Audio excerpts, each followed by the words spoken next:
Yes, the internet. It's a wonderful yet horrifying place where people from all over the world come together to enjoy their interest, however strange it may be. And when there's interest in shows or cartoon, there's art. And when there's art, there's Sonas and OCs. And I happen to be a board artist, so let's make some Sonas.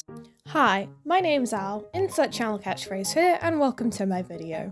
And I'm basically just turning my Sona into a furry times 3. With most of these fandoms, I have a bit of familiarity with it, or I'm not a part of it. So let's start with the one I tried getting into for a bit, furries. Now, before I could actually make the Sona, I had an important question to ask. What animal? The easy option would be a cat. I mean, I do always say I'm like a cat, and I love them, but I wanted to go with something else as it was done a lot. Absolutely nothing wrong with having a popular animal as a Sona, by the way. When I tried getting into the fandom before, my first Sona, well, more of a mascot, was a mix between a unicorn and a kitsune called a kitsukorn. It was meant to be an open species type of thing, but I ended up just not using them after a while. I even wrote the different types you could make.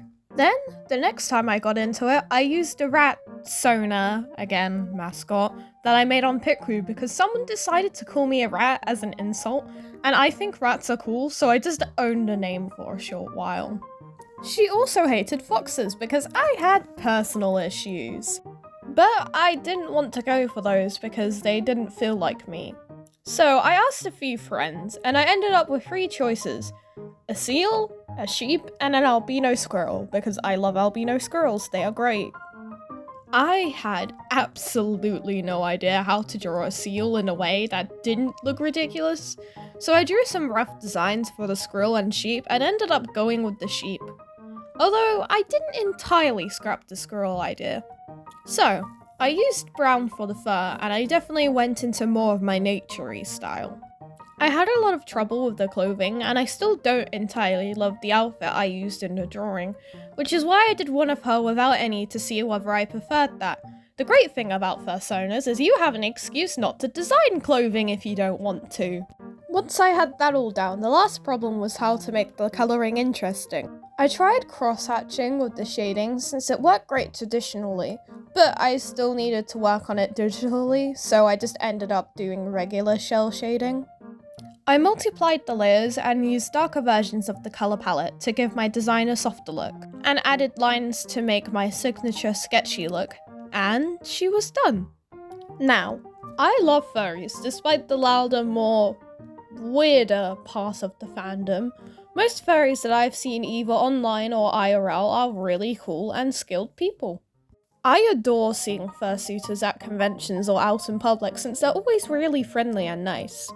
I have had my fair share of furries that I've met that are weird in a bad sense, but those were only 2 people.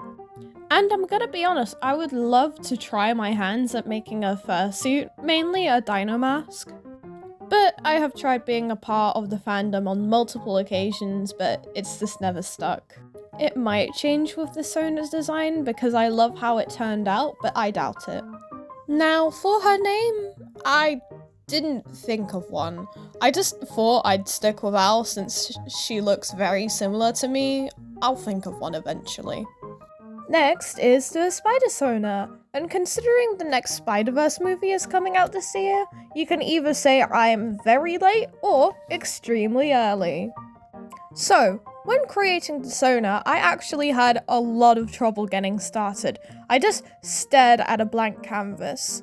I wanted to bring my more theatrical side into the Sona, although it's not shown on the design at all, because I love performing and I don't talk about it much outside of drama lessons, which I no longer have. I need drama back. So yeah, this Sona is definitely more confident than I am IRL, but it still doesn't solve my blank canvas issue. So, I went to the basics, thinking about my favourite colours and trying to find a spider with those colours. And that is how I found the link spider. So, not only did it solve my suit issue, but it also gave my Sona a cool name, Spiderlinks. Wowie. I based the suit a lot off of patterns I found on the Link spider. I now realise that this was a missed opportunity to put cat ears on my design somewhere. Oops. And then ideas started flooding in. IRL, I have these purple wireless headphones that I take everywhere with me. Not only are they really handy for listening to embarrassing music without anyone judging, but they're also great hidden ear defenders, so people don't treat me differently just because I have them. So I added them to my design. I also used to wear beanies all the time, the missed cat ear opportunity. So I put that on them and thought, hey, what would be super neat to put on the design? Worms on a string, of course, and permanent wing eyeliner on the suit. And bam! Spider Links is done and fully shaded. I don't really have anything to say about the Spider-Verse fandom since I don't have much experience except holy shit, your guys' Sonas are so cool. And I absolutely love this Spider House Owl House AU on Pinterest. I don't know who the artist is, but I love the fact that they use their palismans as a suit inspiration. Also, I am very much looking forward to the new movie. Like, the first two were absolutely amazing, especially with the animation and stuff. It just kind of sucks, well, not kind of, it sucks a lot, but I digress, that the animators were just treated so poorly throughout the second movie, and yeah, that's not great. For our next character, I'm making a Sonic Sona. Now, I used to love Sonic as a kid, despite not knowing the lore or playing any of the games. But I know I was an active watcher of the fandom, probably when I was 5 or 6. I remember absolutely none of it though, apart from Sonic.exe was a thing, and Sonic Zombies? I really don't remember anything about Sonic Zombies. Most of the stuff I remember about Sonic is actually more of me and my friend role-playing our Mary Sue OCs on the playground, or stealing them. Yeah, something me and my friend did was search up our name Sonic character on Google, and the image that came up was us in the Sonic universe. And for me, what ended up coming up was this character that someone created on a Sonic OC creator, but they picked all the rainbow options. I ended up finding the actual thing they used a little later. So, for my character, I knew I wanted to use an albino squirrel. My friend offered me a picro to use to help with the design, and it gave me a lot of inspiration. Step 1. Make their style completely alternative. I say alternative because I don't actually know what subculture my outfits fit under, but I love metal. Either way, chokers and a leather jacket was a must in this design. Something I wasn't expecting to like so much was the color combination of red and purple. It actually worked better than I expected, especially with white and black paired with it. I also gave them glasses because I'm actually supposed to wear them, but I just constantly forget. I'm mildly short-sighted, so they were mainly meant to help me with reading things at a long distance, but after I started college, there's been less of a need for it, so I just haven't been wearing them. Either way, it was a perfect excuse to add them into the design. And of course, to bring it all together, permanent eyeshadow. I love permanent eyeshadow in character designs. And here they are. If I had to go with a different name for them, I'd probably call them Sora the Squirrel. And now, it's time for my current hyperfixation that I definitely haven't talked about at all. I definitely do not have an entire video plan combining this hyperfixation with my doll hyperfixation, explaining why the company did absolutely shit trying to appeal to the doll collector community. I definitely do not have a video series going on where I turn them into humans, despite the fact there's already a thing in the universe, because the design decisions they made were very interesting. It's definitely not My Little Pony coming back to haunt me because one person is convinced that they are Rainbow Dash to a mildly delusional level, and somehow their experience made me want to check out the show, fall in love with it all over again, and realized I literally have never grown out of my interest. It's purple horse time, peeps! Now, this design was so much easier to figure out than the rest. I already knew I wanted her to be a Pegasus, despite the fact that I cannot draw open wings yet because, come on, I've always wanted to fly.